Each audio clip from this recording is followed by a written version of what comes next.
And what's up, dribblers at mga shooters, kamusta?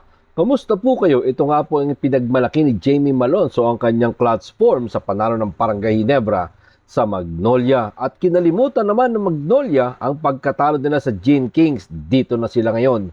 Nakapokus. Tara, sama-sama po nating pag-usapan, alamin yan dito sa video ito. Matapos po ako maglambing sa inyo ng isang like, share, comment down below, and don't forget to subscribe and hit that notification bell button para lagi po tayong updated sa ating pong mga video at lahat po ng ating shoutout. Nasa dulong bahagi lang po ng video ito. Ang Barangay Ginebra San Miguel forward na si Jamie Malonzo ay nagpakitang muli na magandang laro sa kasalukuyang PBA All-Filipino Cup. Consistent nga po ang kanyang performance. Ang pinakahuli nga po dyan, etong sa Manila Clasico last Sunday, nagsalpak si Jamie Malonzo ng isang clutch basket at sapat yan para dalhin ang kanyang Barangay Ginebra San Miguel sa 85-81 na panalo laban sa kanilang sister team na Magnolia Chicken Templados. Walang alinlangan si Jamie Malonzo ngayong conference.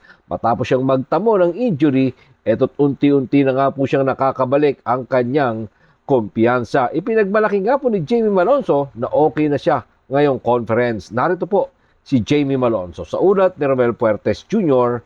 ng Inquirer. Ako ay nagiging mas mahusay sa conference na ito. Ngayong gabi ay isang magandang hakbang sa tamang direksyon, pero natututo pa rin ako mula sa aming mga veterano. Napakahalaga para sa amin na maging solid sa oras ng crunch time. Ang sarap sa pakiramdam. Yan nga po ang mga sinabi ni Jamie Malonzo.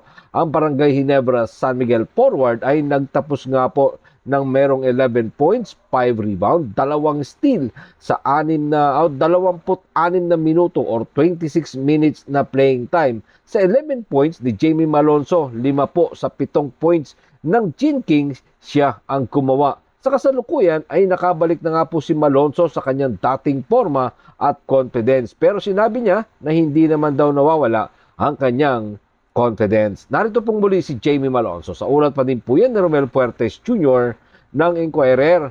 Palagi akong tiwala, walang makakasira doon. Pero nananatili akong matatag at nananatiling tiwala dahil iyon ang halos lahat ng tungkol sa kupunan. Yan nga po mga sinabi ni Jamie Malonzo. Ang next assignment ng Barangay Ginebra San Miguel ay this coming Sunday against the Talk and Text Tropang 5G. Rematch nga po ito sa bakbakan nila sa nakaraang PBA Commissioner's Cup Championship. Gaganapin ang larong yan dyan sa loob ng Ninoy Aquino Stadium. Tanong, magtutuloy-tuloy nga ba ang ganitong performance ni Jamie Malonzo? Kaya yan ang ating aabangan at iwang aking iiwan at kayo ang mag-comment dyan sa comment section. Ito, pag-usapan naman po natin, ang kasalukuyan nga pong PBA All-Filipino Cup Elimination ay nagpapatuloy ang pupunan ni Coach Chito Victolero para sa kanilang inaasam na twice to beat advantage matapos nga ang kanilang pagkatalo sa kamay ng Barangay Ginebra San Miguel last Sunday night. Sinabi nga po ni Coach Chito Victolero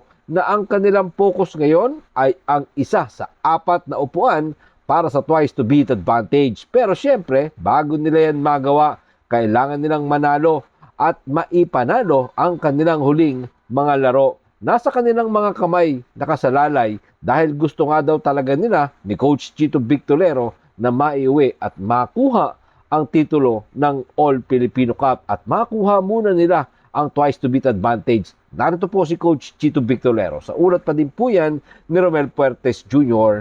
ng Inquirer. Hindi natin iniisip ang isang ito. Kailangan nating tingnan ang larong ito hanggang 12 ngayong gabi at isipin ang NLEX bilang aming susunod na laro. Susubukan naming magkaroon ng twice to beat advantage dahil nasa control pa naman namin yon. Matapos nga po ang kanilang pagkatalo sa kamay ng Barangay Ginebra San Miguel, nananatili naman silang nasa taas pa rin ng team standing. Tangan nila dyan ng 7-2 win-loss record. Under the PBA Philippine Cup format, ang top 4 teams at the end of the elimination ay makakakuha nga po ng twice to beat advantage. Pagpasok ng quarterfinals, maswerte pa din nga po itong Magnolia kasi nakauna sila ng panalo early in this conference. Sana hindi maging intro boys. Ito nga pong kupunan ni Coach Chito Victolero. Ito sana ay magtuloy-tuloy. Kaya yun ang ating nga abangan kung gaano nga ba katatag itong kupunan ni Coach Chito, lalo na ngayon sa pagpasok nga ni William Navarro. Magiging matikas nga ba sila? Tama nga ba ang magiging prediksyon ni Coach Tim Cone na magiging contender at malakas na makakalaban etong kupunan ni Coach Chito Victorero na Magnolia Chicken Templados? Maraming salamat po sa inyong panonood. Naman po ang inyong maging opinion. Diyan po natin yan pag-usapan sa comment section. Ingat and God bless everyone. I'm Jorn. Pero katulad po ng ating nakagawian, bago po natin tapusin ang ating video, shoutout po kina